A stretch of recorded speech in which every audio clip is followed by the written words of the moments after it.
Boa tarde, galera. Boa tarde, espectadores da TV Repensar. Ho, ho, ho.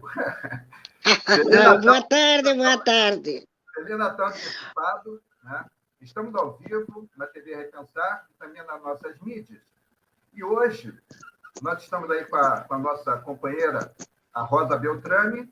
Estamos recebendo aqui o companheiro Luiz Felipe Teixeira, de Oliveira Teixeira, né? Ele é comissário de polícia aposentado, um dos fundadores do MNU, Movimento Negro Unificado aqui do Rio Grande do Sul.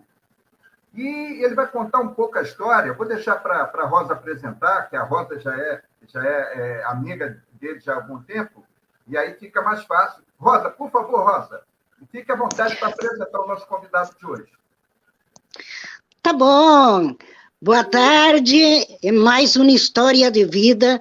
E como eu gosto de iniciar essa história de vida todas as sextas-feiras, vai a nossa mensagem do Bertolt Brecht. Há homens que lutam um dia e são bons. Há outros que lutam muitos dias e são muito bons. Há homens que lutam muitos anos e são melhores.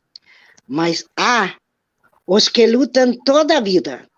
Esses são os imprescindíveis. Bertolt Brecht. E hoje nós vamos apresentar um dos imprescindíveis, que é meu amigo, companheiro, Luiz Felipe Teixeira. Eu gosto de chamar ele de Felipe, né?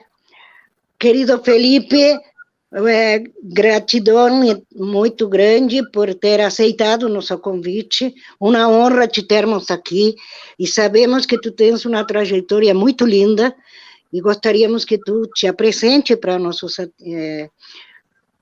pessoal que nos acompanha e conte-se essa tua história, que eu sei que ela é muito linda. Vamos lá? Olá, Felipe.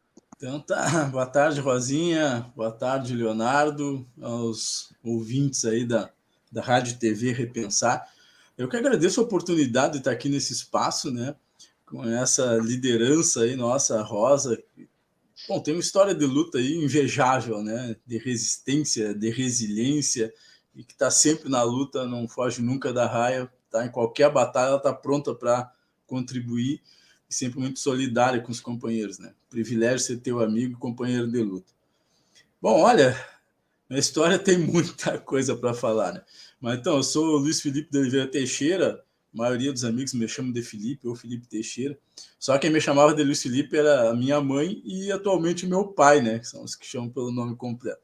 Principalmente quando eu aprontava alguma, né? Aí chamava pelo nome completo. Bom, assim, isso. Rosinha, eu nasci em 62, num bairro chamado Floresta, lá em Bagé, na fronteira com o Uruguai, e esse bairro era conhecido por Vila do Torrão. Olha, mais um ouvinte aí. Só depois de que eu já era adulto que eu fui saber as razões, assim, que eu comecei a militar no movimento negro, que eu fui saber a razão que chamava aquele bairro de Vila do Torrão. É que ali habitavam as pessoas que vinham egressos do êxodo rural e muitos ex-escravos, né? Então as casas ali, em sua maioria na época, eram feitas de barro mesmo, de parede de barro coberta com capim Santa Fé. Eu não nasci numa casa dessas aí por questão de 2, 3 meses, né? Que aí a minha mãe e meu pai conseguiram construir uma casinha de material, de tijolo, né? Inclusive, quando estavam colocando o telhado, estava quase nos dias da minha mãe me dar a luz, e ela que era o servente do meu pai, jogando tijolo, jogando telha para cima da casa, né? Que demonstra aí a resistência das mulheres negras. Essa minha luta, assim, do movimento negro, especialmente, assim, ela não começou cedo, né? Eu comecei mais cedo ali no movimento estudantil, lá no final dos anos 70, né? Nos grêmios estudantil. Mas a gente, apesar de sentir os efeitos do racismo, a gente ainda não tinha a consciência da necessidade da luta antirracista, especialmente da luta coletiva, porque essa sociedade coloca na gente uma naturalização do racismo, né? Então, até um certo ponto, a gente acreditava que aquelas coisas que aconteciam, aquelas dificuldades, eram por causa que a gente era pobre e não porque era negro. Mas até lá, então já no ensino médio, ali final do ensino médio, que eu comecei a enxergar, então, que tinha algo a mais. E aí, conhecendo outros parceiros aí do movimento negro, né, a gente começou a criar essa consciência, né? Tem duas pessoas que são referência para mim, assim, de reconhecer essa coisa, além do nosso grande líder, Oliveira Silveira, né, que eu tive o privilégio de conhecer, mas duas pessoas do nosso meio, assim. Uma é o Bira Toledo, né, o Birajara Toledo aí do Iacorec, grande parceiro, que foi quem me apresentou o MNU, juntamente com a companheira Concela Gonçalves, que hoje está na Bahia, e que me disseram realmente para essa luta de militância do movimento negro, né. Só corrigindo, né, que ela falou, eu não sou fundador do MNU, né, na época da fundação do MNU eu ainda era um jovem, não tinha essa consciência, sou atual coordenador estadual, que me dá muita honra, né, de ter chegado ao topo aqui no estado desse movimento, e a gente já milita no MNU, antes de eu ser filiado no MNU, já tinha uma parceria, né, em função dessas outras pessoas. Hoje, assim, né, eu faço parte de vários movimentos, né? Me aposentei da Polícia Civil, mesmo na Polícia Civil eu já militava, porque eu fui sindicalista antes de entrar no serviço público, né?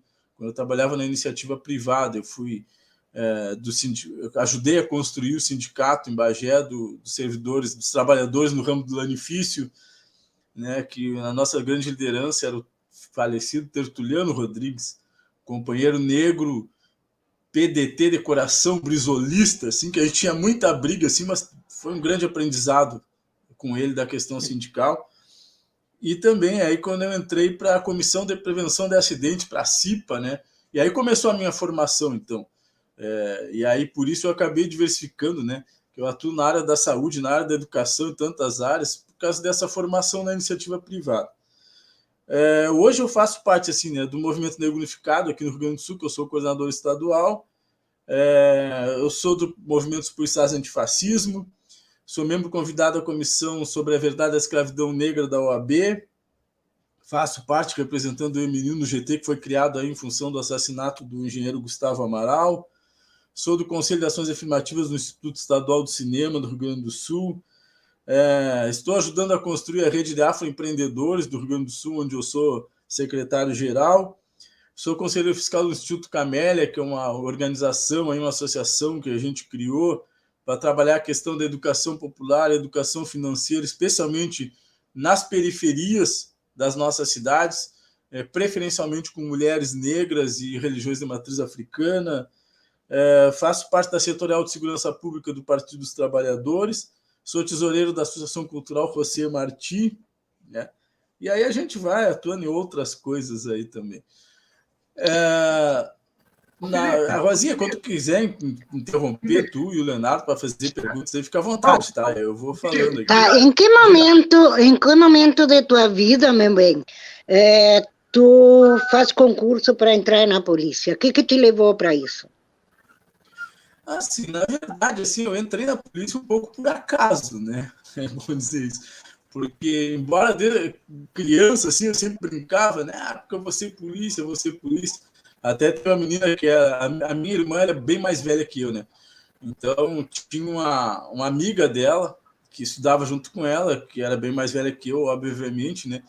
E depois eu encontrei ela prestando serviço, né? Do pessoal que faz a limpeza nas delegacias. Ela fazia limpeza na delegacia em Bagé. Ela dizia, me lembro do Felipe pequenininho, que ele sempre dizia que ia ser polícia. Mas eu dizia naquela coisa de criança, né? De brincar de polícia e ladrão. Nunca tinha pensado seriamente em ser policial. Mas pela necessidade, né? Família muito pobre, eu me criei assim, trabalhando desde os 11 anos de idade, né? Sendo um estafeta no escritório despachante. Depois trabalhava capinando pátio, fazendo limpeza em casa. Trabalhei na construção civil, trabalhei na safra de esquila, que é tirar a lã das ovelhas, fazia de tudo. Por essa necessidade, né? Eu comecei a fazer tudo que era concurso público. O concurso público que eu queria mesmo fazer, que era a minha intenção de ser servidor, era para auditor para ser da Receita Federal, né? Mas eu fiz o concurso, passei muito bem classificado, só que o Collor entrou e anulou o concurso, né? Aí o que acontece? Eu trabalhava numa empresa de ônibus intermunicipal e de turismo, e entrei como cobrador, passei auxiliar de tráfego, era fiscal e ficava muito na rodoviária. E aí as meninas que trabalhavam na rodoviária sabiam que eu estava fazendo tudo que era concurso. E uma delas era irmã de uma policial em Bagé. E aí um dia ela me disse, tu que faz tudo que é concurso, tem um concurso para a Polícia Civil. Aí eu digo, onde é que se inscreve? Aí eu fui lá na delegacia regional, por um acaso, assim, era essa irmã dela que me atendeu, né? E aí ela me perguntou assim, tu quer te inscrever para escrivão inspetor? Eu não tinha nem ideia do que significava isso, né? Mas eu achei o nome de escrivão bonito, escreve para escrivão. Depois que eu passei no concurso, que fui chamado para a academia, que eu fui saber, na época tinha 200 vagas para escrivão e 400 para inspetor, né? Então eu fiz o mais difícil e passei, e que era para ser mesmo, né? Coisa assim, eu acredito dos meus guias dos orixás, porque inclusive assim, né, o nosso concurso ele demorou um ano, o concurso, assim, porque o Estado estava protelando. E eu fiz a prova, saí muito bem, por exemplo, em Direito Constitucional eu tirei nota 10, e tirei 9 em Direito Penal. Mas eu tinha ido muito mal em português, que sempre foi meu fraco. E aí eu não teria passado, né, pela minha nota em português, mas houve uma anulação de questões que eu consegui atingir a média e passei. Inclusive foi o segundo colocado na minha região. Mas como eu tinha saído mal, eu nem olhei mais o Diário Oficial, né? E na época não tinha internet, não tinha nada, não tinha esses telefones, celular, não existia nada, né? Para ver o Diário Oficial, a gente tinha que ir na exatoria em Bagé para olhar o Diário Oficial. Aí, por acaso, eu encontrei a minha sobrinha no centro da cidade, e aí ela me disse assim, o pai me falou que tu passou no concurso, porque o pai dela, meu ex-cunhado, já era policial, né? Eu digo, acho que não.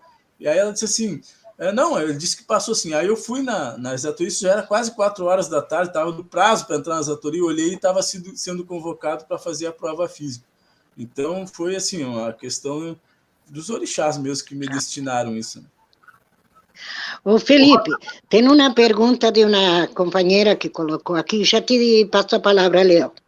E ela diz como foi essa transição de ser civil, passar para a polícia, e daí lutar, como foi a transição de ser policial e vir ser militante contra o racismo antifascista, e etc. Como foi essa transição?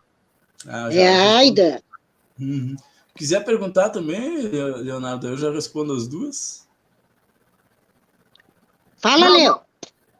Não, só queria comentar que a Aida Bachelot, ela está na Inglaterra, né? Lá são 6 horas da tarde, se eu não me engano, né? Às 18 horas lá agora. Então, ela está entrando no horário normal dela, né? Porque se a gente fizer lá... Ela entra sempre. Ela entra de madrugada, aí não dá, né? Então, aí ela fez... Um abraço, Aida, um abraço. Ela está fazendo... Gratidão por nos acompanhar sempre. Como é que foi essa transição aí? Bom, então, assim, foi bastante complicado, mas foi assim, uma experiência muito gratificante também.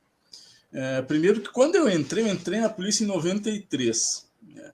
Havia muito tempo que não tinha concurso público para a polícia.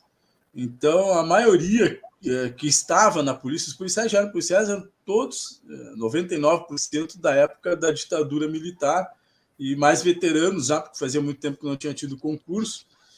E nós entramos, também tem uma característica na nossa turma, que entrou muita gente que já tinha uma outra visão por ter militado na juventude ou nos sindicatos contra a ditadura, né? Então, na verdade, foi um choque geracional também. Até porque a Constituição Nova é de 88, né? Até do Estado de 89, então, em 93, a gente recém ia começar a implementar as modificações da Constituição. Então foi um choque assim, de geração e de modelo de pensamento na polícia, mas que foi muito bom para nós, né, que já éramos militantes, quanto para os meus colegas mais antigos, porque deu uma oxigenada na polícia.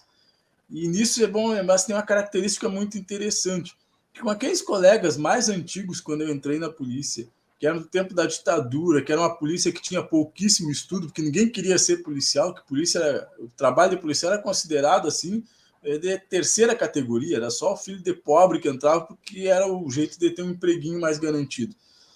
Mas eles conseguiam ter um diálogo com a gente, assim, eles eram abertos ao diálogo, né? Aquilo que a gente discordava deles e eles da gente, eles debatiam com a gente, ponderavam, manifestavam o seu modelo de pensamento, por que pensavam assim, por que não pensavam, diferente de hoje, especialmente de 2010 para cá, que tem entrado na juventude de classe média alta, né, especialmente branca, que já vem cheia de preconceitos, que a gente não consegue dialogar sobre essas pautas mais à esquerda ou antifascistas, mesmo sobre os direitos deles como trabalhador, né? Então, ela foi muito rica nessa experiência. Claro que também teve o outro lado da perseguição institucional, né? A perseguição institucional ela foi muito grande.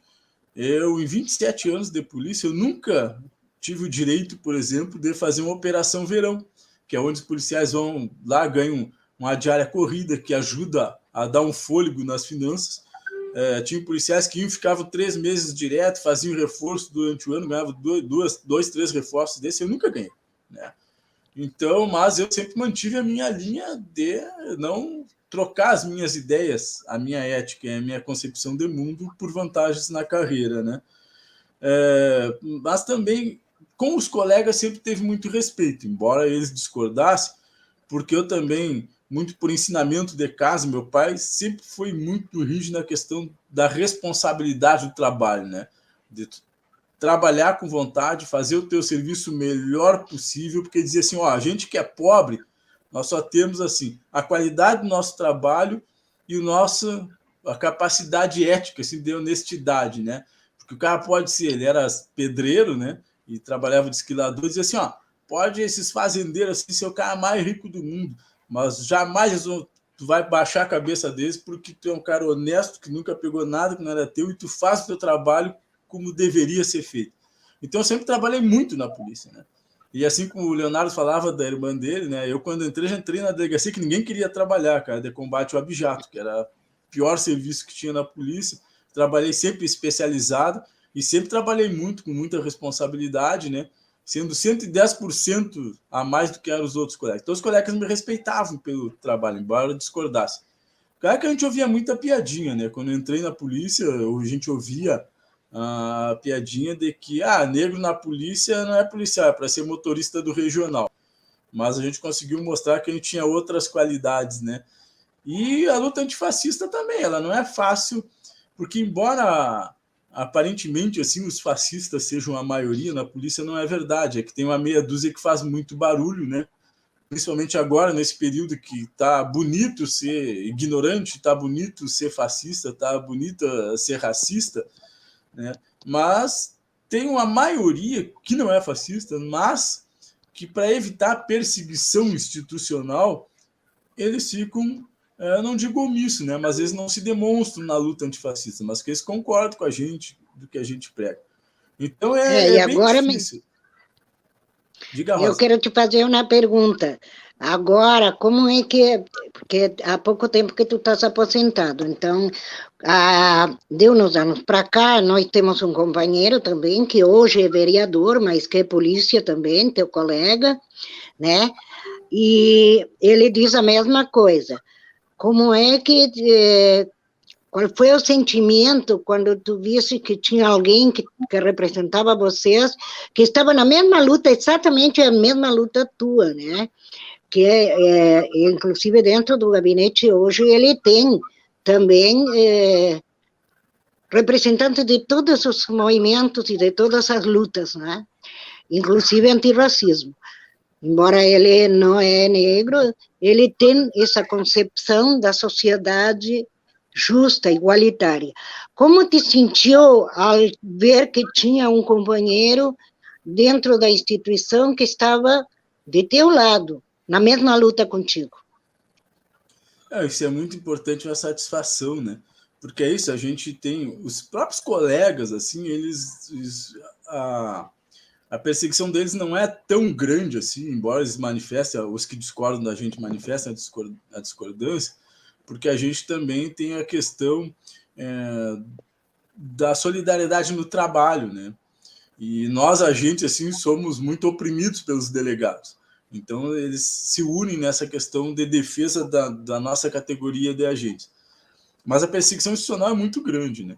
Então, para mim, assim, outros companheiros, foi um grande alívio quando a gente viu surgir, por exemplo, o Leonel, né? Leonel Rádio, que é um jovem fazendo a defesa dessas pautas. Por quê? Porque a nossa geração de militância do movimento negro, que nem a Ivonete Carvalho, que nem outros companheiros, a comissária Janete, o comissário Neneco, nós já estávamos veteranos, né? A porta da aposentadoria, a gente não via a possibilidade de renovação por esse fator que houve uma elitização que não é só na polícia, né? Na defensoria pública, no judiciário, da mesma forma, né? Então, quando a gente vê um aliado, que nem o Leonel, assim, que é jovem, que vai ficar por muito tempo batalhando, né? Dá uma satisfação, porque a gente tem uma geração nova que não dialogava muito com a antiga e que defende a mesma pauta, que a gente tem a capacidade de diálogo, e também porque a gente sabe que vai ter continuidade na nossa luta agora que a gente está fora de alguém que está dentro da instituição. Então tem outros companheiros também, né? Mas que ficam muito oprimidos, aí, especialmente nessa fase, e a gente não pode cobrar deles que se manifestem, assim como eu e o Leonel nos manifestamos, porque as consequências são sérias, né? Eu, em 27 anos de polícia, só tive uma punição, né, na polícia. E foi porque eu fiz uma postagem numa rede de Facebook fechado, um grupo fechado de agentes de polícia, dizendo que os colegas que foram trabalhar no reforço durante a nossa greve, porque o Sartori não tinha pago o nosso salário, eram pelegos. Eu fui punido numa sindicância relâmpago. Em 2015, das 9 primeiras sindicâncias que teve na Polícia Civil, 8 foi o Leonel sindicado e 1 fui eu. Né? E todos, assim, nessa sindicância que eu respondi, teve mais de 80 colegas que se manifestaram nessa postagem. Só 9 foram sindicatos. Todos eles, aqueles que sempre faziam a defesa do sindicato, a defesa da greve, que tinham uma posição assim mais, nem a esquerda, mas de ética e de uma sociedade mais justa, né? Então, é muito direcionado. Então, tem consequências, mas a gente está na luta para isso, né? Se fosse para ser fácil, a gente estava do outro lado. Mas, como diz, eu não lembro quem foi o intelectual que disse isso, né? Que ele sempre perdeu as batalhas, né? Mas que ele preferia sempre ser derrotado nas batalhas dele do que ser vencedor do outro lado. Então, estamos nessa luta aí, como diz a companheira, né? Estamos aí para contrariar as regras. Diz o nosso lema dos policiais antifascismo, né? Dentro da ordem, mas contra a ordem, contra essa ordem vigente. O Felipe, a Ida Bachelot, ela até comentou ali, falou, você não deve ter nem tempo de respirar. E aí, até como sugestão, você tem que partir para um livro. Né? Você tem que botar a sua história no livro. Né? Não basta só contando a sua história aqui, não. Tem que contar no livro. Mas veja só, hoje, né, eu fui surpreendido com uma notícia para ver o grau de fascismo que tem esse governo. A notícia é a seguinte: o Bolsonaro ele revogou 3 portarias para controle do nitrato de amônio, aquele famoso, aquele produto químico que deu aquela explosão lá no Líbano, né? Que é muito instável, que é fertilizante, né? Mas pode ser usado para explosivos.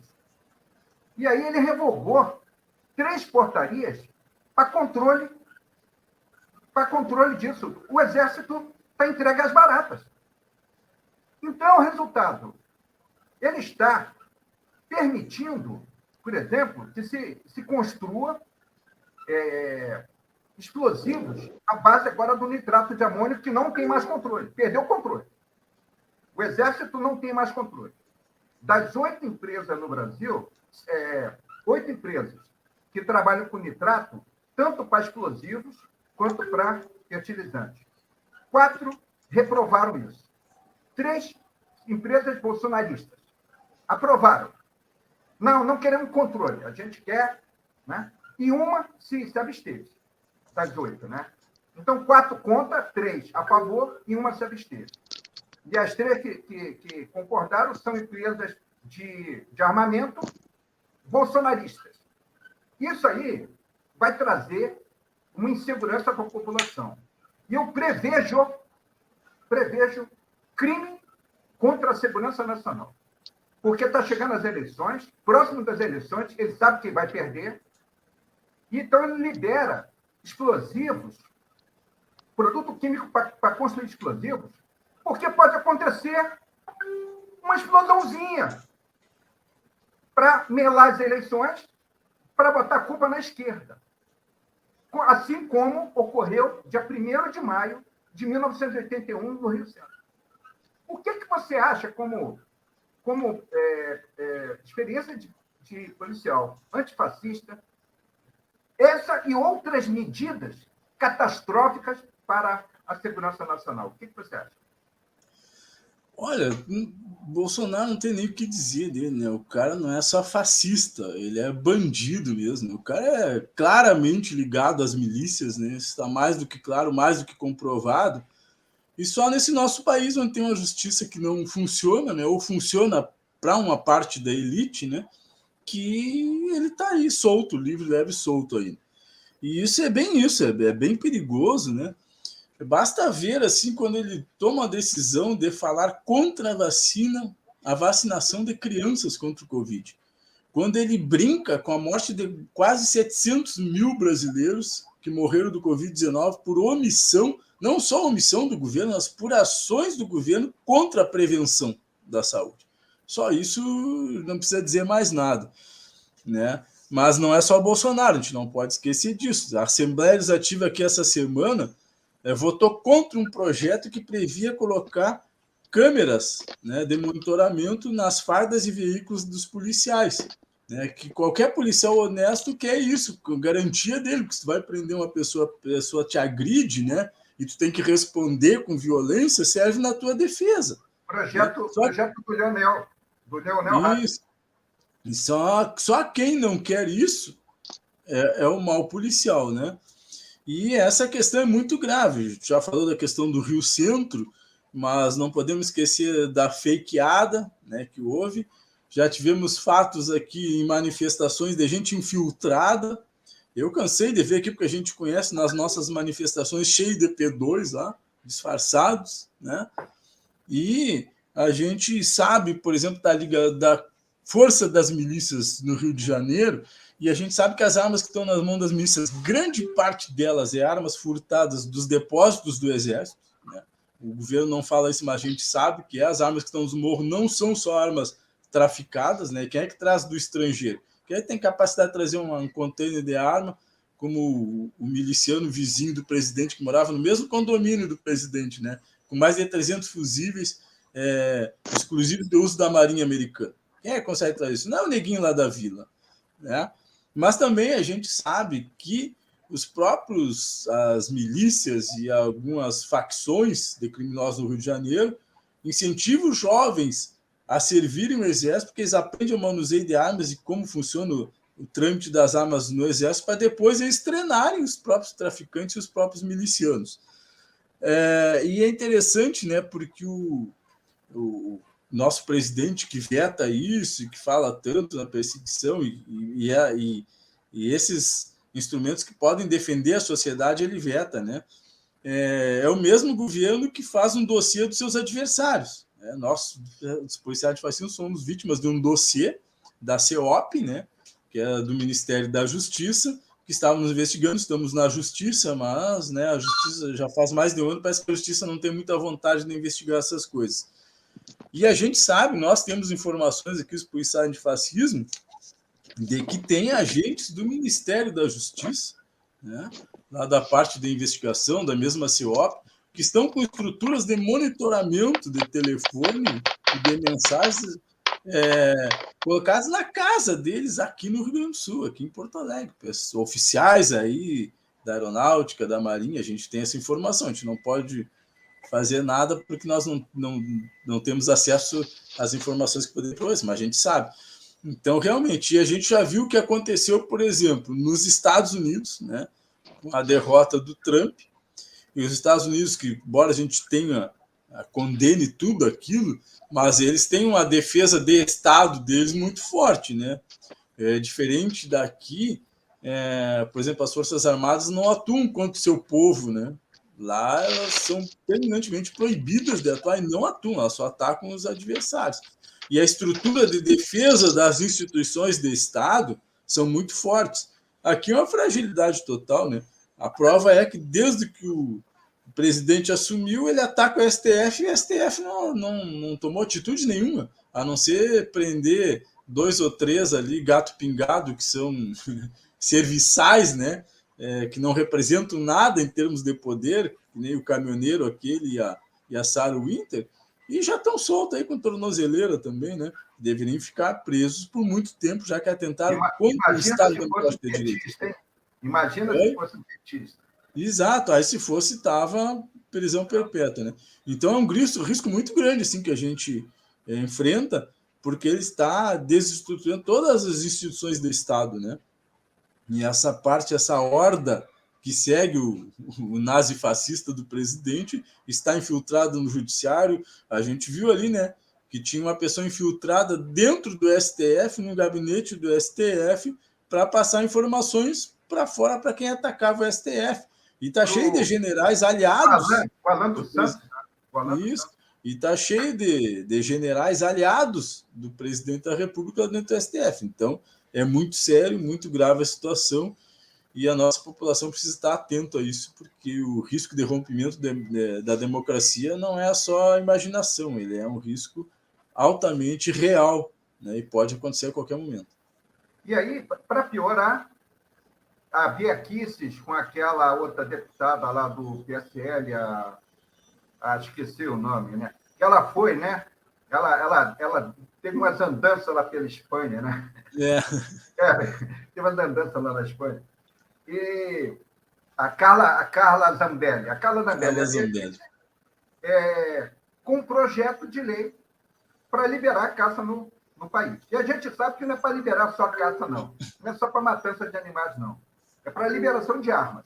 Porque aumentou de 20 armas que um caçador podia ter para 60 armas. E munição ilimitada. Para quê? Munição ilimitada? Sim. Isso é para formar milícias pelo Brasil afora. Né? Com certeza. É um escândalo. É um escândalo isso aí. E, como você falou, ninguém toma atitude de nada. A Rosa Weber, recentemente, ou foi 2020, ou já 2019, já tinha barrado o negócio do armamento. É um negócio tão absurdo, brigando por legislação, em vez de ser para tirar o armamento, não, para colocar armamento. Né? Eu nunca vi um mundo, né, brigar para colocar arma na mão da população. Eu não vi ainda isso. Lá nos Estados Unidos, nós temos a Constituição americana, mas isso desde o século XVIII. Desde o século XVIII que tem lá a Constituição, que o cidadão tem direito a... Não, mas é que estão brigando até hoje para tirar isso aí. Aqui no Brasil, não. Briga para colocar. Quer dizer, as coisas, o Felipe, vão piorar e a polícia ela vai ser não só cooptada para esses crimes, né? Eu digo o mal policial. Tá? O mal policial. Porque estão formando essas milícias, e as milícias, eu sou carioca, tá? A milícia no Rio de Janeiro são formadas por policiais afastados, policiais da ativa, inclusive para fazer uma operação, existe vazamento. Quando eles vão fazer uma operação, os traficantes, a milícia, todos eles já sabem o que vai ocorrer. Então, o negócio realmente está triste. Você vê na segurança, vamos falar um pouquinho da segurança, porque você tem tantas facetas, né? Antifascista, antirracista, e aí as duas coisas quase que se encontram. Por exemplo, aquele problema que teve na Câmara Municipal de Porto Alegre, os fascistas lá com suástica e agredindo cinco vereadoras negras, né? Dentro do... Você vê possibilidade para a segurança pública, para a gente tomar uma atitude contra esse desmando que está ocorrendo no país? Tem condição ou está muito difícil? Olha, é difícil estar, né? Mas sempre tem alternativas. E é preciso a gente lembrar algumas coisas. Primeiro, assim, vamos deixar essa questão de milícias. Né? Na verdade, isso que tem hoje, que se chama de milícias, não são milícias. São organizações criminosas. Porque o que é a milícia? Milícia, especialmente antigamente, né? Por exemplo, ou o Império, através das suas forças imperiais, ou depois as primeiras polícias militares que surgiram, e que as polícias militares não atuavam como policial na rua, mas como um exército dos estados, né? O que elas faziam? Como elas não tinham gente suficiente, ou em alguns locais do país não tinha a representação policial, eles contratavam cidadãos ou algumas organizações da sociedade civil para fazer o serviço policial, né? Ou da guarda imperial, né? E essas pessoas estavam a serviço do Estado, contratadas pelo Estado, fazendo o serviço policial sem ser policial, que era tipo uma terceirização assim, mas fazendo serviço do Estado, né? Para cumprir a lei do Estado. Por mais que a gente conteste as leis, né, que perseguiam sempre os mesmos, mas eles estavam a serviço do Estado. Isso que tem hoje aí não é milícia, é organização criminosa. São pessoas criminosas da sociedade civil que cooptam policiais militares, bombeiros, policiais civis e agentes penitenciários que vão para o crime integrar essas organizações criminosas e defender o crime dentro das instituições do Estado. Então, não são milícias, são organizações criminosas. É bom lembrar isso, né? Quando o deputado lá, filho do presidente, a pedido do presidente, homenageou um miliciano, ele estava homenageando um criminoso. Então, primeiro deixar claro isso. A outra questão, dentro das instituições, assim, é muito difícil. E a gente tem que lembrar, assim, por exemplo, já na época da ditadura militar, que havia uma boa parcela dos militares do Exército, especialmente, que não concordavam com o golpe militar, não concordavam com o massacre da população e foram expulsos do Exército, foram presos, foram torturados e foram mortos também pelos seus colegas traidores, essa turma aí que defende o nazifascismo, que está se lixando para o Estado, que quer mais é só ter lucro financeiro, né? A gente sabe que tem um general aí que recebeu uma mala de dinheiro dos Estados Unidos para vender o golpe militar. Dentro das polícias também da mesma forma, nem todos os policiais atuaram no DOPS, né? Inclusive, muitos policiais eram perseguidos por aqueles colegas que trabalhavam no DOPS. É bom lembrar, por exemplo, na fundação da UGM Sindicato, que é o Sindicato dos Agentes de Polícia, que foi fundado em 1980, numa assembleia aqui na sede do CEPERGS, né? Foram mandados para lá pela chefia da polícia, policiais do DOPS, para eles tentarem boicotar a assembleia que criava a associação. Na época a gente não podia ser sindicalizado, mas a Associação em Defesa dos Policiais. E só que no debate lá da defesa do direito dos trabalhadores, né, esses policiais do DOPS acabaram mudando de lado e assinando, inclusive, a ata para fundar a associação. Então havia uma perseguição interna. A polícia militar não era diferente. Então é uma disputa de poder, né? Agora, vai ser muito importante o papel, sim, hoje das instituições do judiciário. Eles precisam tomar a responsabilidade de barrar esse ovo da serpente que está se criando, porque senão chegar no patamar de deixar eles à vontade vai ser muito difícil. Aqui, nessa questão da Câmara, é bom lembrar o seguinte: um dos cidadãos que estava lá na Câmara, debochando e rindo, ele tinha estado uns 3 meses antes num ato no Parcão aqui, vestido de Ku Klux Klan, né? E que nós, no Movimento Negro, denunciamos, junto com a bancada negra, e ele foi indiciado pela Polícia Civil, e o promotor que recebeu o inquérito da Polícia Civil arquivou sumariamente porque disse que não tinha crime ali. Poucos meses depois, o cidadão estava lá na Câmara, fazendo aquela baderna toda, que não era só contra as vereadoras negras, mas contra a instituição, né? Câmara de Vereadores, instituição pública. E pior do que isso, né? No outro dia a gente viu um jornalista, para mim um pseudo-jornalista, né? Fazendo a defesa e dizendo que a Delegacia de Combate à Intolerância é a delegacia da lacração, do mimimi, nesse país onde 75% dos assassinados são negros, com tudo isso que acontece aqui, e dizendo que não era bem assim, que a mulher que ofendeu as vereadoras negras estava chamando ela de empregada por ser servidora pública. Só que não. Ela diz assim, eu sou branca, loira, bonita, tu é negra, tu é minha empregada. Então, era racismo, sim. Então é preciso que as instituições, Ministério Público, Judiciário, também barrem esse avanço fascista dentro das suas organizações, senão nós iremos para um caminho muito perigoso. Mas é possível, sim. Agora a gente precisa se unificar, os que são antifascistas e o povo que não quer sofrer de novo o massacre da ditadura, para barrar esse avanço fascista. Inclusive, você falou na Ku Klux Klan. Ontem, né, anteontem, parece, né, um professor numa escola vestido de Ku Klux Klan, e eles defendem as escolas em partido. Ah. Eles defendem as escolas em partido, o cara vestido de Ku Klux Klan, mas tem que entrar em cana. Sim, é crime. Claro, ofende diretamente aqui, a Constituição. A Ida, ela tá dizendo aqui que o racismo lá, né, lá na Inglaterra, é punido com cadeia, não tem mimimi. Não tem mimimi. Entendeu?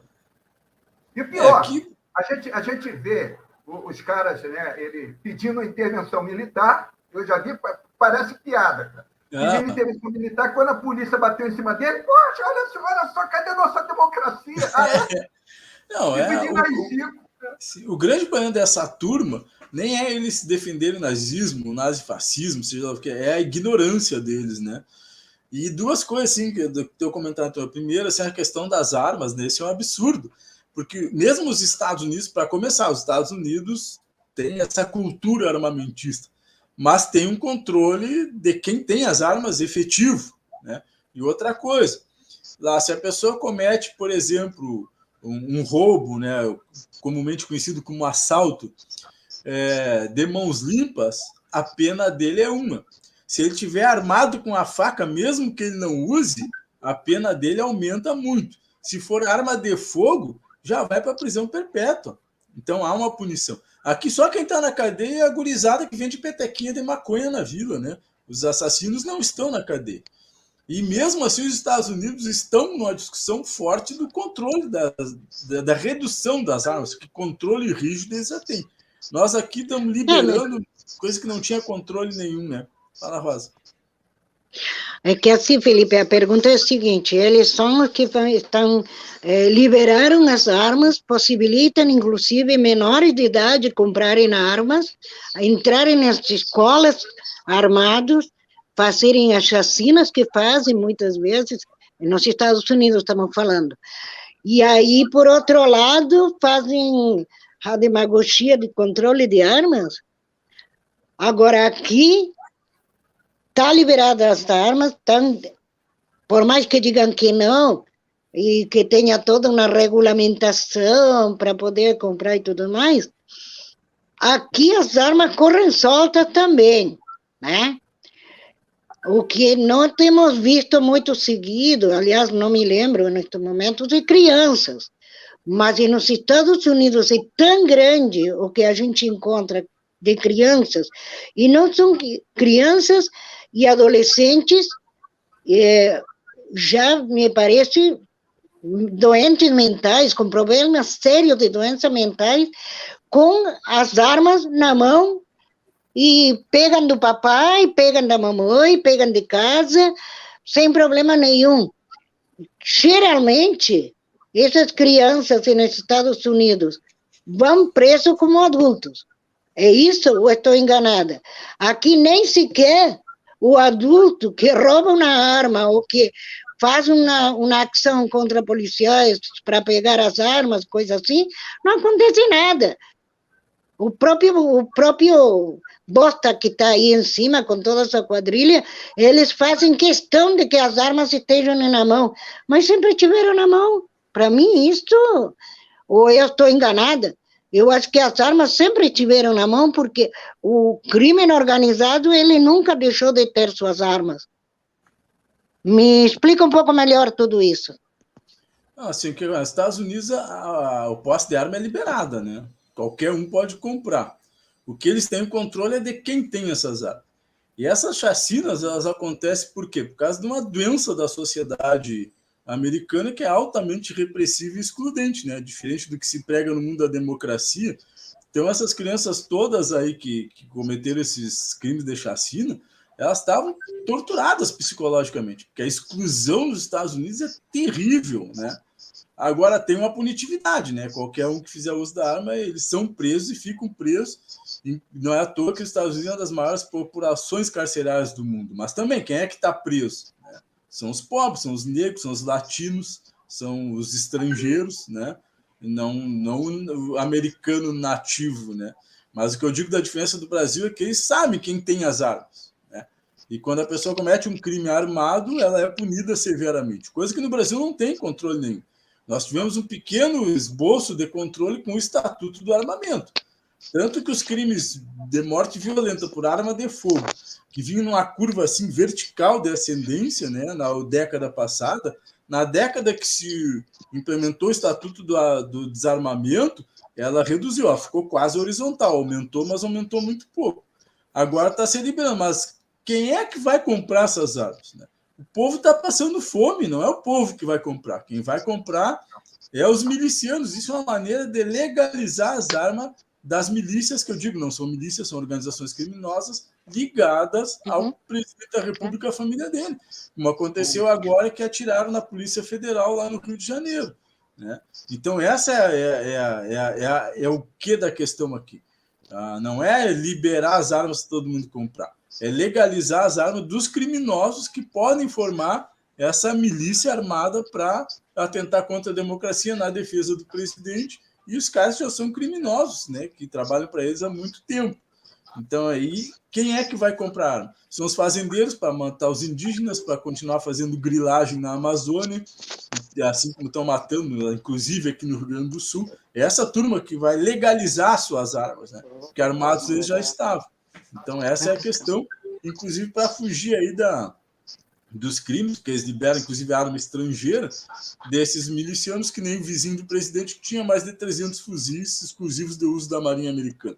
Então, essa é a questão, né? Então, é uma questão muito perigosa. E a questão do racismo, né, que a colega colocou ali na pergunta, aqui no Brasil não tem ninguém preso, na verdade, por racismo, né? Porque a gente ainda não conseguiu efetivamente implementar uma lei que combate o racismo. Por quê? 95%, 98% do Congresso é branco, representante dos racistas, né? Negros são 0, alguma coisa por cento.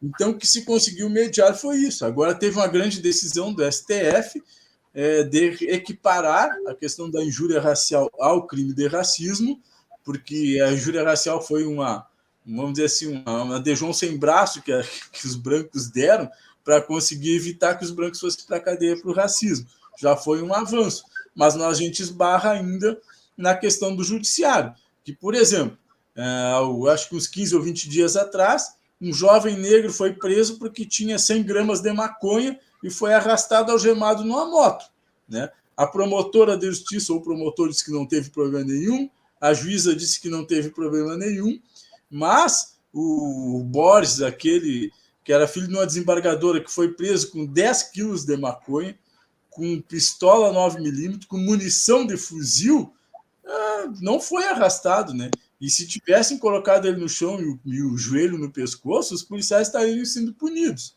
Então, o nosso judiciário é branco e racista. Por isso que a gente briga tanto pela questão das cotas nos concursos públicos, mas também a gente tem brigado muito para que essas instituições, Ministério Público, Judiciário, Defensoria Pública, tenham permanentemente nas suas instituições cursos que trabalhem as questões etnorraciais, né, com participação de pessoas das organizações de luta antirracista.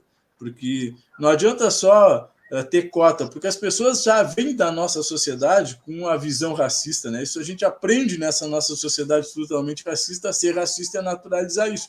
Então, o papel do Estado é fazer formação com essas pessoas para que elas entendam a questão do racismo e passem a ser, sim, antirracistas. Ô, Felipe, a Ida está perguntando aqui, voltando até fez a pergunta 2 vezes, se a PF ela não é conivente com o aumento de armas nas alfândegas, dos portos, né, e aeroportos. Né? E por quê? Porque a gente vê, por exemplo, o tal do novo cangaço, né? São armas todas importadas, nenhuma fabricada no Brasil. Né? São fuzis até antiaéreo. Como é que passa uma .50, uma metralhadora Browning .50, passa numa bagagem? passa numa mala desmontada, por exemplo, eu não passo com uma tesoura de unha. Eles me barram. Opa, isso aí você não pode, na tua bagagem de mão. Tá? Mas uma metralhadora Browning, .50, aí pode. Né? Ou então com carregadores com mais de 2.000 cartuchos. Como é que passa? Por onde vem? Né? Fronteira seca? Então, e aí, esse controle, o Bolsonaro simplesmente detonou. E aí, vamos buscar também um pouquinho do racismo, né, contra Marielle Franco. Né, por vários motivos. Por ela ser LGBT e por ser do PSOL, né, e negra. Né. O que aconteceu? Foi rastreado a munição que matou a Marielle Franco, veio da Polícia Federal, 5.000 cartuchos foram desviados de Brasília, da PF de Brasília, foi parar na Polícia de São Paulo, e a Polícia de São Paulo foi desviado para o Rio de Janeiro. Tudo no meio de policiais. Tudo policiais. Polícia Federal de Brasília caiu na PF, na Polícia Militar de São Paulo, e na Polícia Militar de São Paulo caiu para a Polícia Militar do Rio de Janeiro, e simplesmente alguém pegou. Então, esse armamento é que matou a Marielle Franco. Aí, o que o Bolsonaro faz? Acaba com todo o controle. Não tem mais controle de armamento, de munição, nada. Por quê? Porque não quer que fiscalize. Então, Aida, que ela está perguntando, o que você... qual a maneira de se controlar fronteiras secas, portos e aeroportos, para impedir esse armamento? Primeiro, claro, né, que mais policiais. Né? Mais policiais federais, para a gente começar a brecar tudo nas fronteiras, não é isso? Não parte por aí? Olha, para te responder isso, a gente precisava de 2 programas, no mínimo, né? Porque é uma situação muito complexa que envolve diversas questões, né? Mas eu vou tentar pontuar algumas coisas que influenciam nisso. A primeira, vamos ver pelas questões estruturais. A primeira é isso, né? A falta de policiais. A gente não pode esquecer que o governo Fernando Henrique Cardoso estava acabando com a Polícia Federal. A Polícia Federal ela era toda hora despejada dos seus prédios porque não pagava aluguel, tinha telefone cortado porque não pagava a conta de telefone e estavam com salários irrisórios, assim, estavam ganhando menos que nós das polícias civis, que ganhávamos uma miséria. Depois, então, eles conseguiram, com uma grande greve lá, que entregaram os cargos, melhorar o seu salário.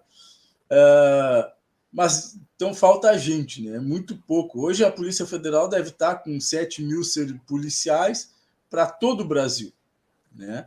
E muitos desses na parte administrativa. Então, primeiro lugar, precisaria ter mais policiais. Mas também tem a questão das atribuições da Polícia Federal. Né? Que a Polícia Federal atua em tudo que ela não deveria atuar. A Polícia Federal deveria cuidar simplesmente desses crimes que entra droga e armas no Brasil, nos aeroportos, nas rodoviárias, pelas fronteiras secas, né? Só para a polícia as fronteiras secas precisava ter uns 30.000 policiais federais. Outra coisa, o Exército, que deveria fazer o papel que ele não faz, né? Em vez de estar pintando meio-fio, pintando árvores, deveriam estar fazendo segurança nas fronteiras. Então, essa é outra questão. A outra questão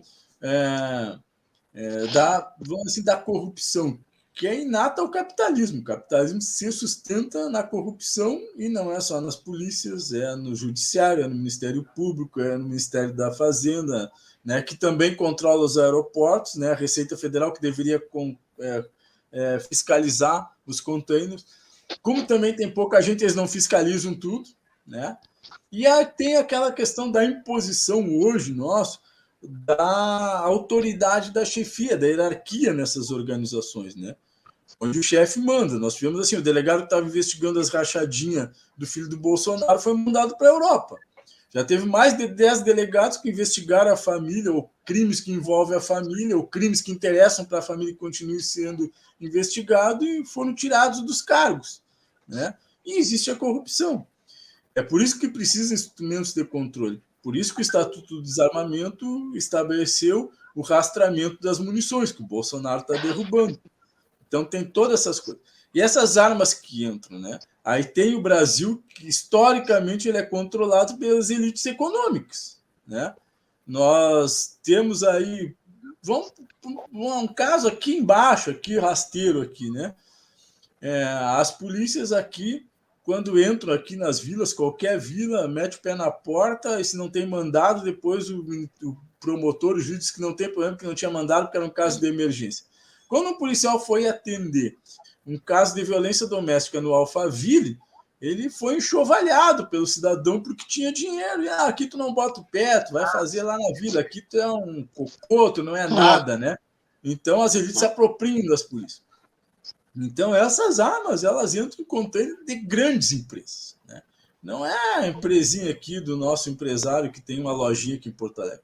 São mega empresas que têm relações internacionais e que, com certeza, esses empresários são ligados lá diretamente ao presidente e vem a ordem para o diretor da federal, tal container não fiscaliza. A gente sabe que é assim que funciona na prática. Então, nós precisamos moralizar. Por isso tinha sido criado tantos instrumentos de fiscalização, né, como o Tribunal de Contas e outros instrumentos aí para fiscalizar. Por isso, né, que no governo Lula se criou o Conselho Superior do Ministério Público, o Conselho Nacional de Justiça, que seriam órgãos de fiscalização dessas instâncias, e que a previsão original da lei era que tivesse participação da sociedade civil para controlar, mas que o corporativismo dessas instituições não permitiu.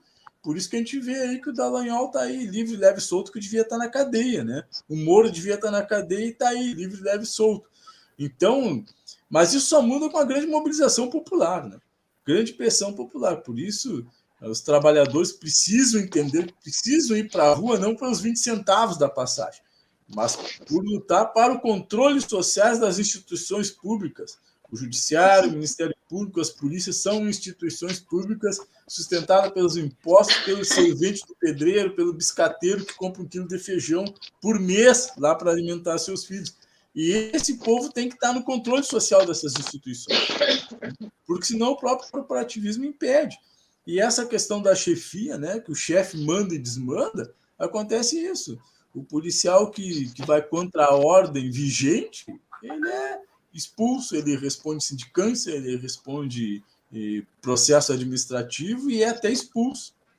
Então, nós precisamos lutar pelo controle social dessas instituições, né? E para que os órgãos de fiscalização sejam, então, realmente órgãos de fiscalização.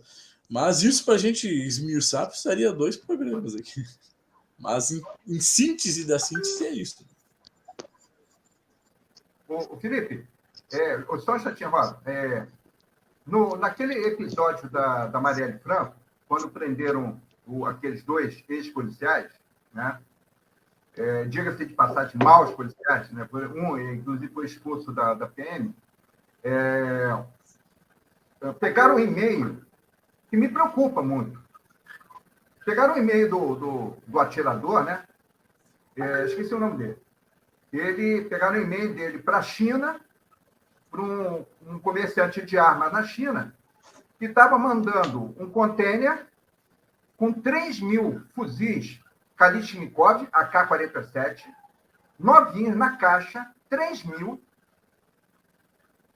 para ele. Comprando. Primeiro, onde é que arrumou dinheiro para comprar 3.000 fuzis? Outra coisa, 3.000 fuzis para milícia, dentro de uma favela? Não, eu não acho, não. É um negócio muito, muito maior do que isso. Né? É um negócio planejado, mas muito grande. Porque ninguém compra 3.000 fuzis na China, né? E para quem não sabe, o AK-47 é um rifle, ele é fabricado tanto na China quanto na Rússia, né?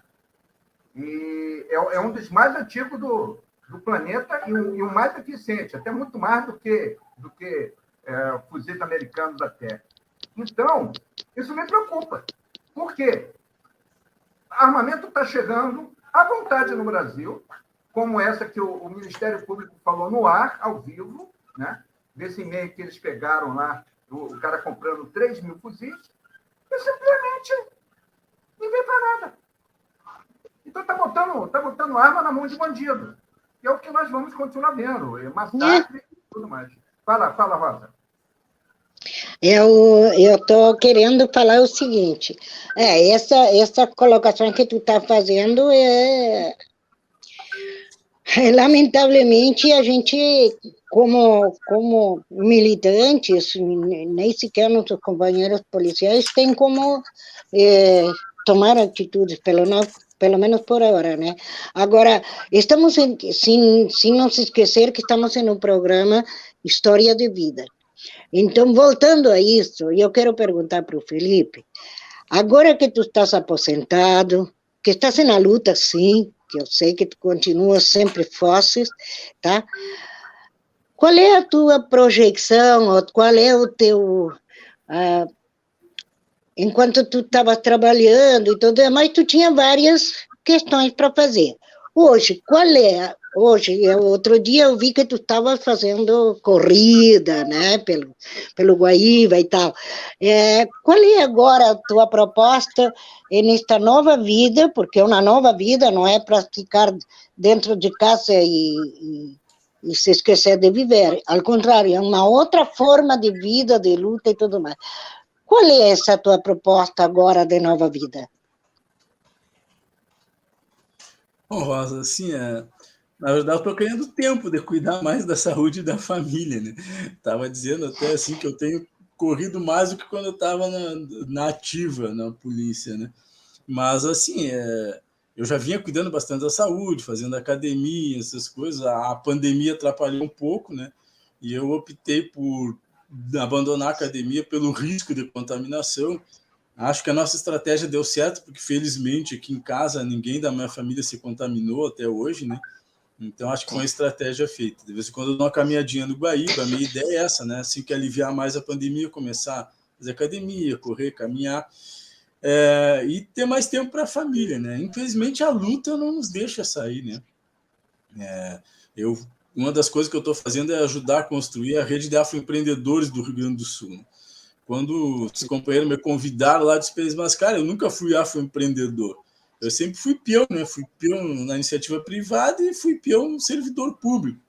Mas eles me chamaram pela minha capacidade de articulação política, tanto nos meios políticos quanto nas organizações do movimento negro, sindicatos, né? Então a gente está lá e é uma luta importante para o nosso povo negro, a gente tem que estar, né? Principalmente nesse momento grave que a gente enfrenta na nossa sociedade. Da mesma forma no MNU, na José Martí, mas isso também assim tem servido, vamos dizer, como uma terapia, porque a polícia ela tem uma característica assim, né? Ela te absorve muito, tu vivencia 24 horas, principalmente as gerações mais antigas, né? E acaba assim que a tua vida vira aquilo ali. Então, se tu te aposenta e não tem outra atividade, tu acaba pirando, né? Porque fica um vazio na vida. Então, essa militância ajuda a preencher isso também. E mesmo assim, agora, quando a gente foi receber o certificado de aposentado, eu conversava com outro comissário, meu amigo ali, e ele dizia, né? Cara, tem dias que dá saudade, mas não tem vontade nenhuma de voltar, da mesma forma. Então é isso, né? Continuar na militância. E só para responder, para não deixar a pergunta do Leonardo, né? O AK-47, né? Que ele tem esse nome porque o russo que inventou ele, o Mikhail Kalashnikov, né? Por isso, Kalashnikov. É o melhor rifle que tem, né? De alto poder de impacto, assim, que fura, inclusive, blindado, dependendo da munição que ele usa. Os americanos inventaram a R-15, né? Que é um bom fuzil, mas não chega nos pés do AK-47. E é isso que eu digo, assim. A gente tem, por exemplo, né? Como é que chega um container com 3.000 AK-47 da China, né? Não é os neguinhos do morro, não é esses policiais que viraram miliciano que traz. Né? A gente tem investigação da Polícia Federal, que não é que eu nem lembro o nome da loja, graças a Deus, do lado da Estátua da Liberdade, ali, o papagaio de verde, aquele, né? A Polícia Federal indiciando ele por sonegação de impostos, por envio de recursos para o exterior ilegalmente, por contrabando, e não dá nada. Por quê? Porque trocam a direção da Polícia Federal, que nem o Moro denunciou, né? Depois que ele ajudou o Bolsonaro a aparelhar a Polícia Federal, ele saiu, que não ganhou a vaga no STF, e denunciou, né, o Bolsonaro por aparelhar a Polícia Federal. Então tá isso, é os aliados deles que estão lá e que não vão investigar. Assim como a gente tinha na ditadura os médicos, né, que faziam as perícias, né, que faziam as necrópsias nos cadáveres assassinados pela ditadura, que atestavam que o cara tinha morrido de suicídio com 20 tiros. E isso acontece ainda hoje na Polícia Federal. Então, isso vem contando essas mega empresas, né, que estão aí. Agora o Bolsonaro quer transformar em comunidades tradicionais os garimpeiros, né? Então, é por aí o negócio deles. Felipe, você já recebeu algum convite ou pretende se candidatar a um cargo eletivo?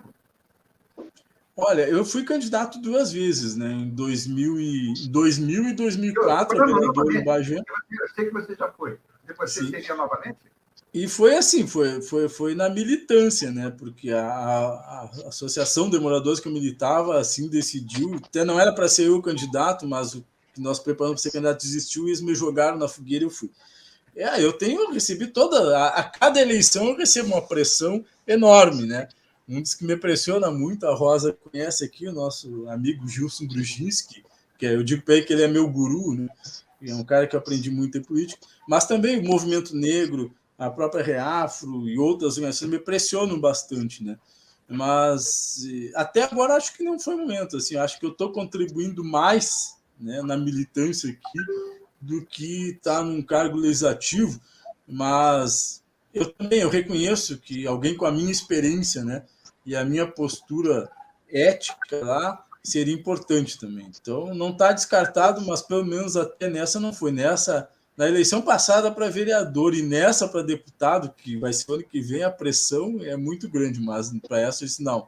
Assim, não, até porque para mim ser candidato, eu já disse com meus companheiros. Inclusive, sábado de manhã eu estava falando com um companheiro que estava indo para a nossa convenção e eu estava numa outra reunião, dizendo para ele, olha, para construir uma candidatura minha, assim, eu quero no mínimo 2 anos para que seja construída pelas organizações, não por mim. Não é porque o Felipe quer ser candidato ou porque a Rosa, que é minha amiga, quer que eu seja candidato. Não, tem que ser pelas organizações com compromisso delas, com as pautas delas bem definidas, que pauta nós vamos defender lá, aí a gente topa.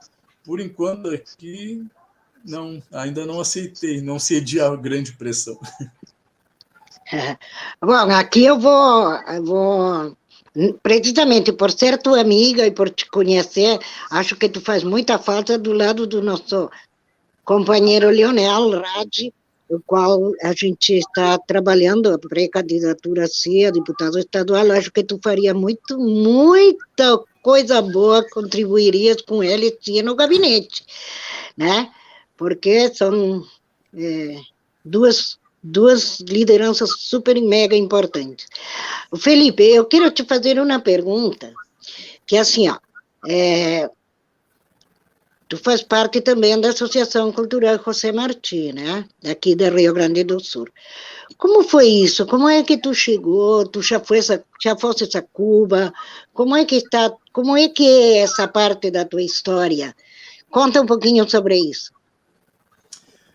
Bom, primeiro responder para a companheira ali, ela está 100% certa, né? Um dos fatores primordiais, assim, na minha recusa, por enquanto, é a questão da família, né? Porque a militância já me afastou bastante de acompanhar os outros filhos do primeiro casamento, então, para esse agora, que está com 10 anos, eu estou tentando me dedicar mais um pouco.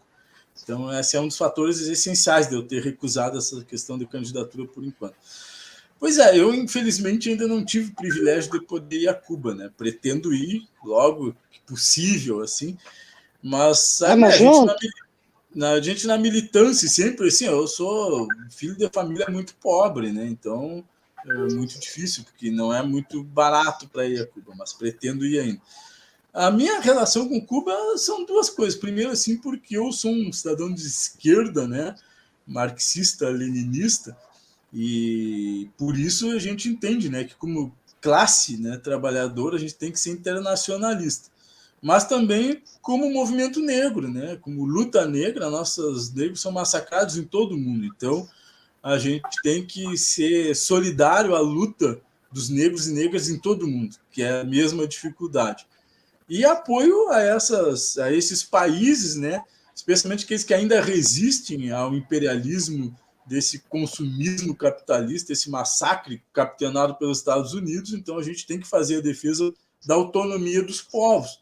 E o MNU é uma organização de esquerda internacionalista, né, uma política pan-africanista, especialmente. E a gente, inclusive, criamos aqui no Brasil o MNU, comitês em defesa pelo fim do apartheid, né, pela liberação dos panteras negras presos ilegalmente pelo criminoso governo americano e por outros países da África, e assim também pela autonomia do povo cubano. Então está no sangue, né, tanto como classe trabalhadora como povo negro que foi arrancado da África, espalhado por todo mundo para ser massacrado. A gente tem que resistir. Contra o bloqueio americano com Cuba, né? Exato. Que é um exemplo para todos nós. Fala, Leo. Pela associação, José Martí, você defenderia, por exemplo, no governo Lula, a volta dos médicos cubanos? Olha, o povo cubano lá, né, fez, já quando o Lula estava preso, eles fizeram grandes atos em Cuba pela liberação do companheiro Lula, né? E não só, não pelo Lula, pessoa, porque é importante dizer isso, né? As pessoas confundem que a gente defende Lula assim como eles defendem Bolsonaro pelo mito. Nós somos contra mito, não existe mito. A gente defende Lula pelo que ele representa, né? Primeiro, pela ilegalidade cometida pelo Moro, pelo Ministério Público, que está claríssimo, né? É tão ilegal quanto foi a prisão dos Panteras Negras, tão ilegal e criminoso como era o apartheid. Então, pelo que ele representa, pelo que foi o empoderamento do nosso povo trabalhador, que saiu do mapa da fome, pelos negros e pobres que puderam ascender à universidade, que era reservada para uma elite, pelo um salário mínimo com poder aquisitivo, para que as pessoas tivessem trabalho digno, pela moradia digna, e pela defesa da autonomia dos povos, né? Que o país, Brasil, se tornou uma nação independente e respeitada no mundo. Nós passamos a ser a 8ª economia do mundo, nós passamos a ser respeitados como nação, e os brasileiros tinham orgulho de ser respeitados. E hoje ninguém respeita o Brasil virou uma pária no mundo. Então, por isso, não é pela pessoa do Lula, né? Inclusive, eu já votei nele 50 vezes, né? Mas tem muitas críticas ao Lula, tem muitas críticas ao governo Lula, mas o que ele representa para o povo de defesa de uma nação autônoma, independente, de uma nação que não tenha fome, da igualdade, né, tanto na educação, na saúde, não tem como não defender, né? E os cubanos fizeram isso, portanto, nós, enquanto Associação Cultural, também defendemos por isso, pelo respeito, inclusive, que tinha o governo Lula com as outras nações da Latinoamérica e do mundo todo. A gente respeitava a independência de todas as nações e era respeitado. E é isso, né? Cada país tem que ter a sua autonomia, a sua independência, e é que a gente tem que lutar contra o fascismo, contra o nazismo, contra a opressão dos povos e a perseguição das pessoas que lutam por direitos para o nosso povo trabalhador e povo negro especialmente, e as mulheres, né? As políticas de defesa das mulheres pela violência doméstica, pela violência no emprego, né? Isso que nos faz defender o Lula, não é pelo pessoa Lula, companheiro sindicalista, né? Mas pelo que ele representa enquanto política para o povo. É essa a defesa que a gente faz. É isso. Mais alguma pergunta, Leo? Não, teria muitas, né? Mas eu vou teremos muitas, mas eu quero dizer uma... Sim, vou fazer Vou fazer uma provocação ao querido.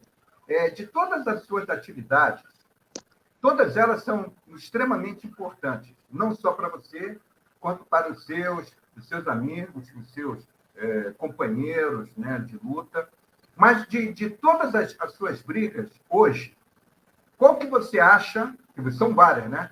Qual que você acha assim a primordial, né, hoje, assim, mais premente, mais atual, mais emergente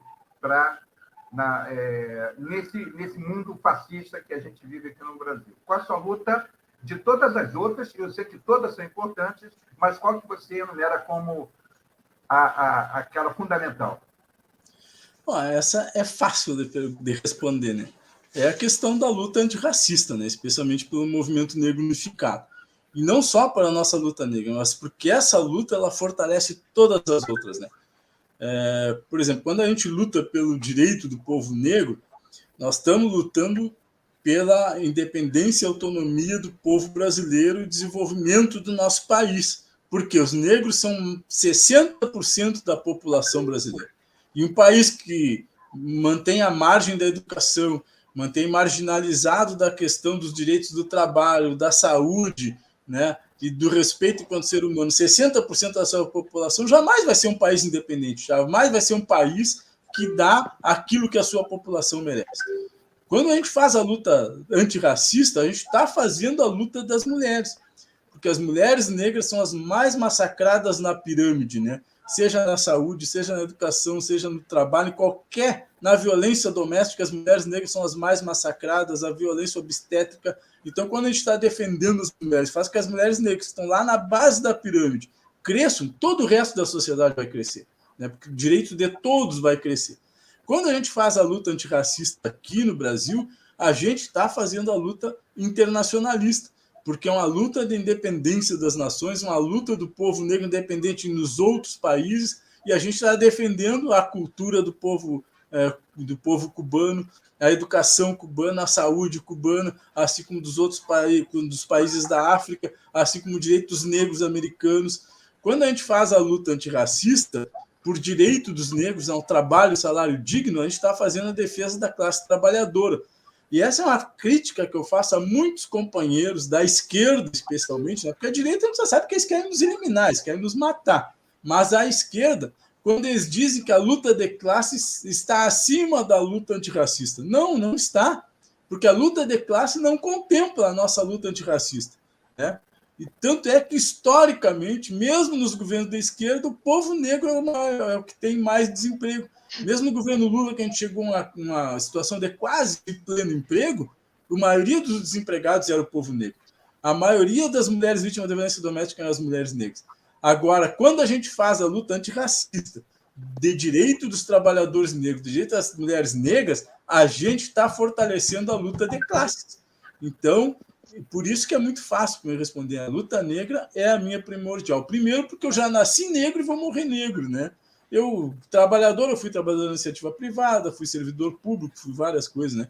Mas negro eu nasci e vou morrer negro. E quando a gente faz a luta negra, a gente está fazendo a luta de classe, a luta internacionalista, a luta de autonomia dos povos, inclusive daquilo que a gente esquece de falar dos nossos povos originários, aqui nossos povos indígenas, tremendamente massacrados.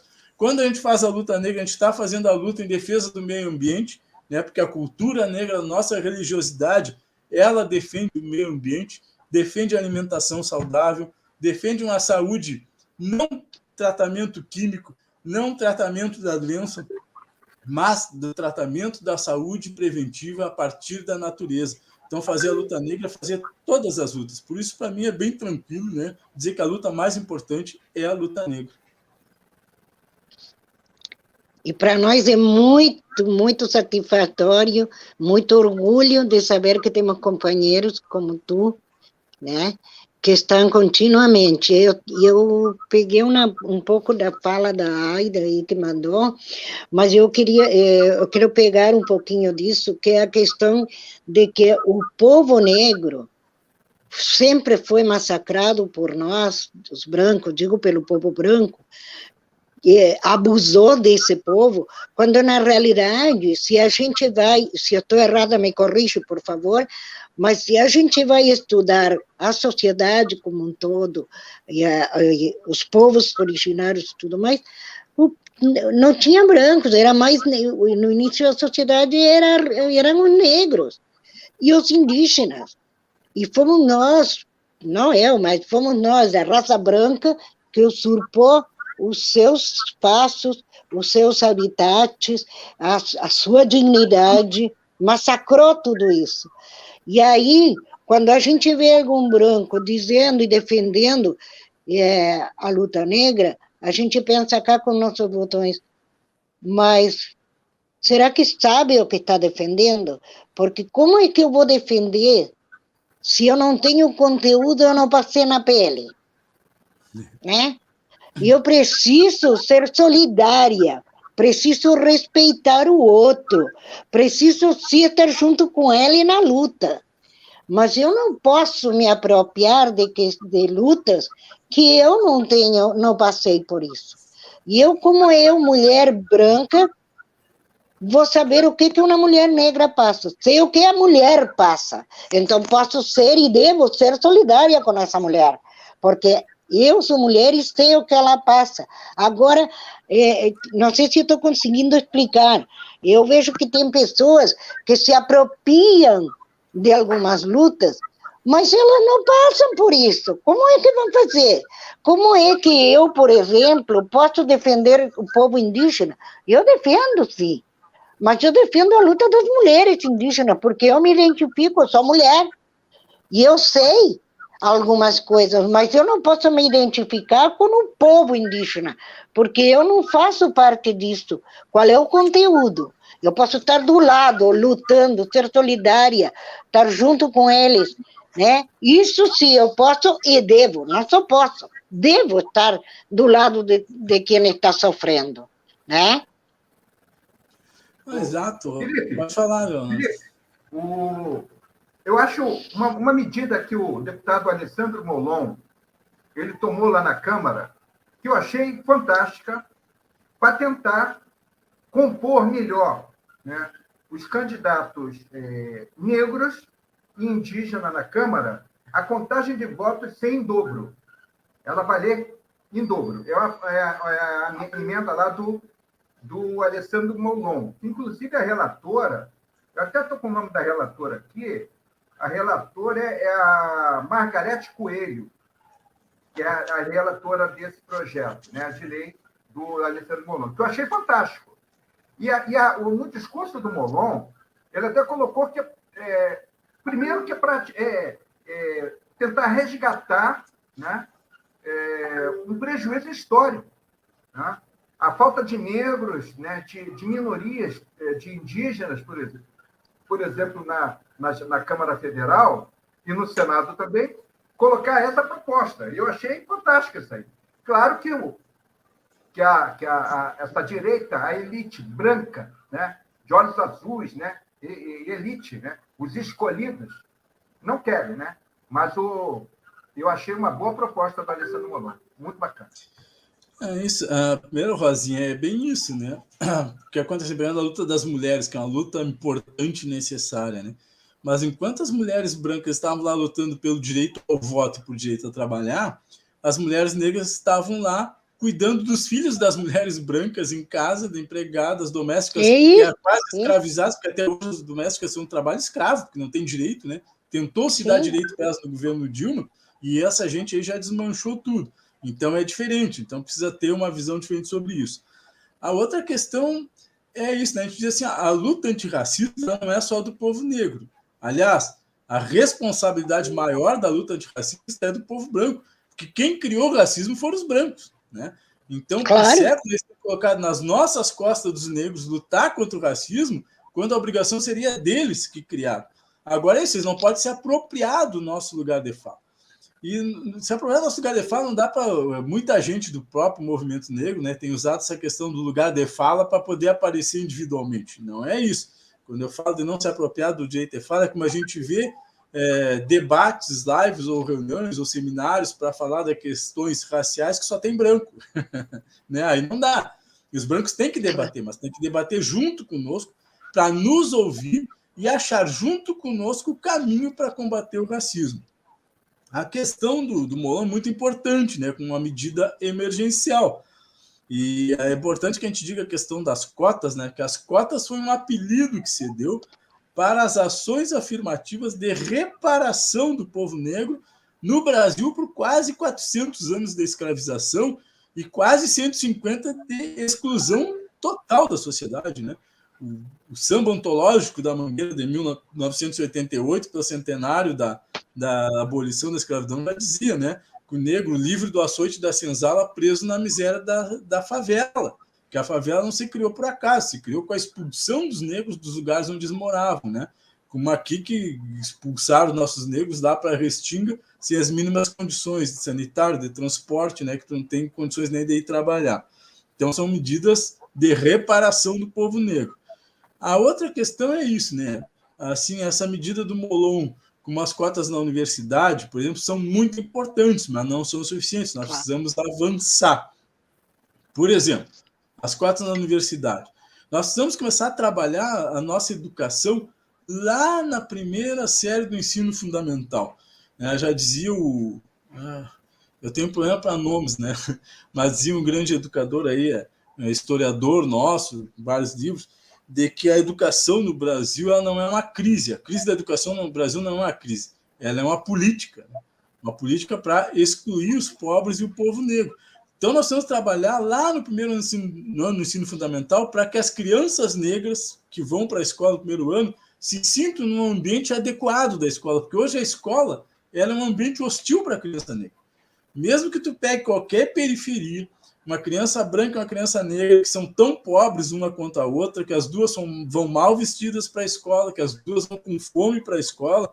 Quando chega na escola, a criança branca vê falar dos seus heróis, o Duque de Caxias, né? Assassino de índios, assassino dos paraguaios, assassino dos negros aqui em Porongos, Bento Gonçalves, traidor do povo negro, proprietário de escravos, morreu proprietário de escravos, né? E os negros vêm aos quilombos, porque os negros fugiram para o quilombo porque não queriam trabalhar.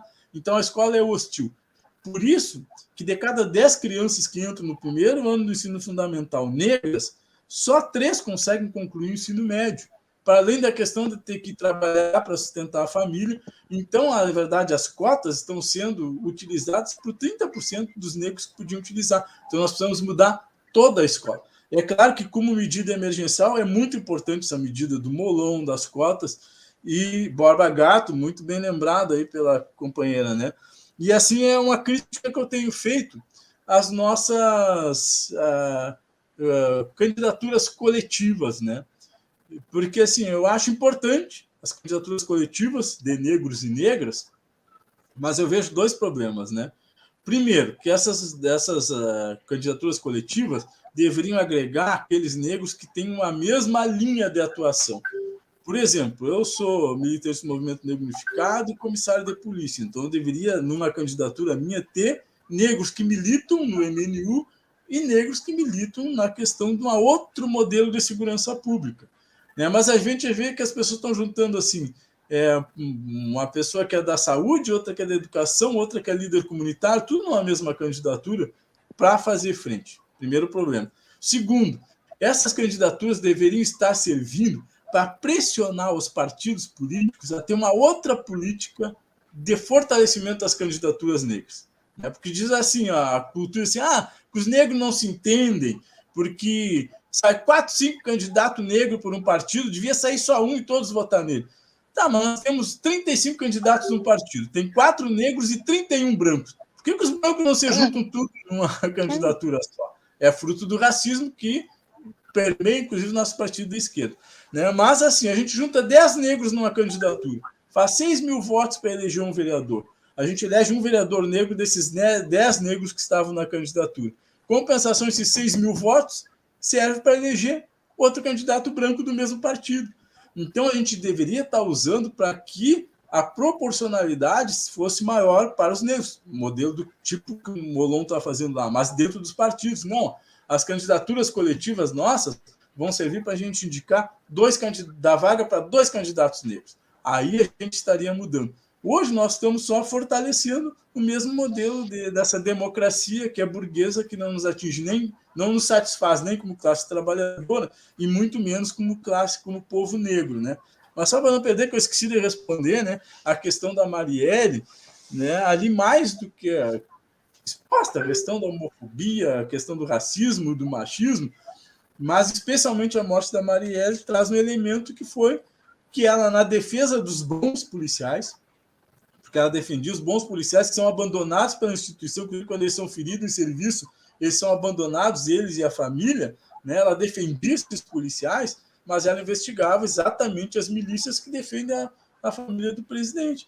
E aí trocaram toda a cúpula da polícia, né, tanto no Rio de Janeiro quanto da Polícia Federal, para que não se investigasse, para que não se chegasse lá a partir do vizinho do presidente com os fuzis, né, em gente da família Bolsonaro.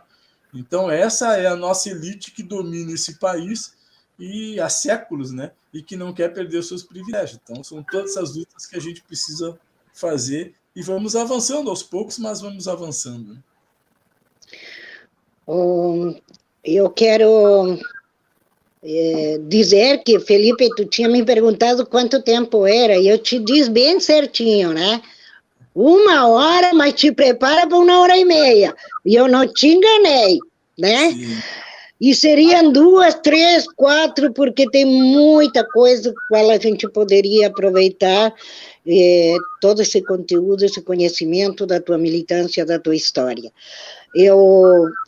Hoje é dia 24 de dezembro, eu quero desejar a todos, ao meu colega Leonardo, a ti, Felipe, e a todos os que nos estão assistindo, que estas festas sejam festas de paz, festas de união, festas de solidariedade, e que não seja só por estes dias, que seja 365 dias do ano, né?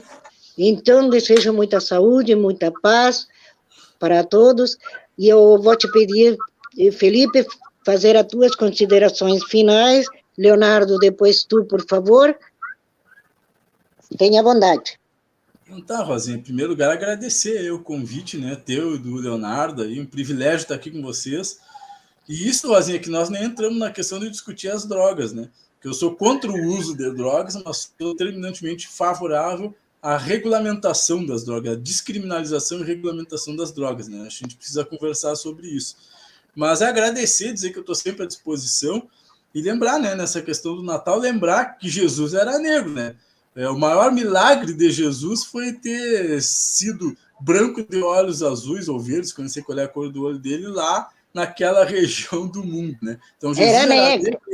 E além de ser negro, foi o primeiro comunista, né? Então, é bom lembrar disso, o povo que reza aí, e fazer essa crítica, né? Que as pessoas têm que seguir Jesus Cristo naquilo que ele ensinou, que é, Jesus Cristo diz, né? Não matarás, e ele não disse, não matarás teus amigos, né? Ele disse, não matarás ninguém, nem os teus inimigos. Então, a gente tem que pensar nisso. E a outra coisa, as pessoas se dizem cristãs, né? Ver qual é o espírito cristão do Natal, porque as pessoas vão na igreja todo domingo, vão na igreja, na missa do Galo, saem da missa do Galo, passam por cima dos moradores em situação de rua e viram a cara para não enxergar, né? Não foi isso que Jesus ensinou. Então, se eles são cristãos, tem que fazer o que Jesus ensinou. Então, muito obrigado, estou sempre à disposição, um privilégio estar aqui com vocês, né? Quando quiserem, é só chamar. Tá? Um beijão e obrigado. Com certeza, não te livra da gente, não. E a Aida aí, né? Obrigado pela participação e ajuda na nossa reflexão. Ô, Felipe, um Feliz Natal para você, para sua família, para os seus, né?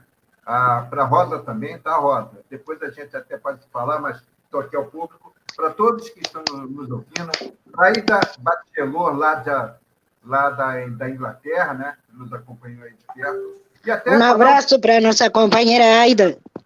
Eu vou até deixar uma mensagem, tá? O primeiro Papai Noel, ele era de cor azul, mas ele ficou inteligente e virou vermelho, ele mudou a vestimenta dele. O primeiro Papai Noel, eu vi a história, o primeiro Papai Noel era azul, mas não entendeu. Não entendeu. Vou comprar a roupa vermelho, é uma cor mais bonita. Essa foi muito boa. Sem criar polêmica, né? Eu vi dizer que aqui no Rio Grande do Sul esse ano vai ter 2 Papai Noel, né? Papai Noel de vermelho que vai vir no sábado e o Papai Noel de azul que vai vir na segunda. Eu vi falar, não sei de nada. Mas, olha, sem criar polêmica. Foi um prazer. E aí até a Aida está falando assim, você tem que voltar. Tem tanta coisa para a gente saber. E, como eu te falei, você tem que escrever um livro, né? Você tem tantas atividades. Se a gente for escolher uma atividade, né? São várias para a gente comentar aqui, pela sua experiência, que eu acho muito bacana. Né? E, claro, sabe, Leonardo, assim, falou do livro. Só para lembrar, assim, teve uma pesquisa lá que a gente encomendou do Sindicato do Brasil que a gente estava discutindo a questão do inquérito policial, que é totalmente obsoleto, né? Teve uma pesquisa feita por 5 universidades do Brasil. Uma delas, a PUC, aqui do Rio Grande do Sul, e uma menina que me entrevistou lá para pesquisa, né? Ela me disse, tu tem que contar essas histórias da polícia aí, vamos escrever um livro. Eu digo, pera lá, eu deixo tu escrever o livro, desde que, sim, tu escreve em duas etapas. Uma para publicar enquanto eu for vivo e a outra eu te comprometo a publicar só depois que eu morrer, para não criar polêmica. Eu até tenho vontade, né? Eu já cumpri 2 etapas. Tive muitos filhos e plantei muitas árvores, né? Falta escrever um livro. Falta alguém que consiga fazer isso para mim, porque das minhas habilidades, escrever livro, não, com certeza, não é uma delas. Mas se alguém se voluntariar, estamos aí à disposição. História tem bastante. Um abraço a todos. Aqui, ó, eu estou querendo falar para a Ida, né, que é para mandar para o nosso WhatsApp. Né? O WhatsApp, para quem quiser entrar em contato com a gente, deixa eu pegar aqui o WhatsApp. Cadê o WhatsApp? Cadê o nosso WhatsApp? É o 51, esse aí. Ó. Esse é o nosso WhatsApp. Ô, Ida, pode mandar o contato para a gente por esse WhatsApp que eu recebo, tá? Então... Tá, pode botar o meu aí também, já estou com dor de cotovelo. Não vou poder conversar com a companheira lá de Londres. Não, porque ela falou que queria colocar o WhatsApp dela nos comentários. Eu sei. É para não expor, não. Mas mande para o... Eu sei, eu estou brincando. Então, Felipe... Tá bom, gente. Felizes festas, boas lutas. Ninguém faz nada sozinho. Hasta la vitória sempre. Sempre. Beijos. Todo mundo. Abraço, obrigado pelo bate-papo.